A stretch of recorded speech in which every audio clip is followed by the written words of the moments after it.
যে সমস্ত উস্কানিমূলক বক্তব্য দিয়েছিল তার জন্যই কিন্তু তাদের কর্মীরা আজ বিপদে পড়ছে।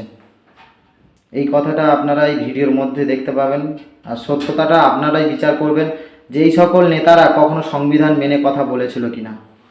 কোন জল্লাদের কত ক্ষমতা আর কার দিল্লির বাবা কাকে বাঁচাতে আসে আমি 4 তারিখ দেখব।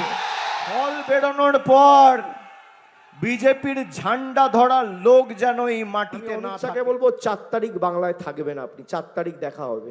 আমি নামগুলো নিয়ে যাচ্ছি, আর বিজেপি নেতাদের আমি অনুরোধ করব, যদি আপনারা কোথাও ভাবেন লম্ফজম্প করে এলাকার শান্তি শৃঙ্খলা নষ্ট করবেন, 4 তারিখ কিন্তু রবীন্দ্রসঙ্গীতের সাথে ডিজে বাজবে। মমতা ব্যানার্জি উদার, অভিষেক ব্যানার্জি উদার নয়।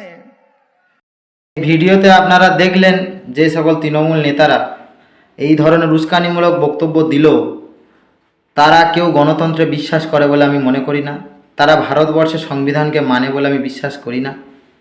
কিন্তু এত কিছুর পরেও আমাদের ভারতীয় জনতা পার্টির রাজ্য সভাপতি মাননীয় শ্রমিক ভট্টাচার্য মহাশয় তিনি বারবার বলেছেন, প্রত্যেকটা বিজেপি কর্মীর উদ্দেশ্যে একদম অফিসিয়ালি নোটিফিকেশান দিয়েছেন যে কোনো রকম তৃণমূল কর্মীদের ওপর যেন হামলা না হয়।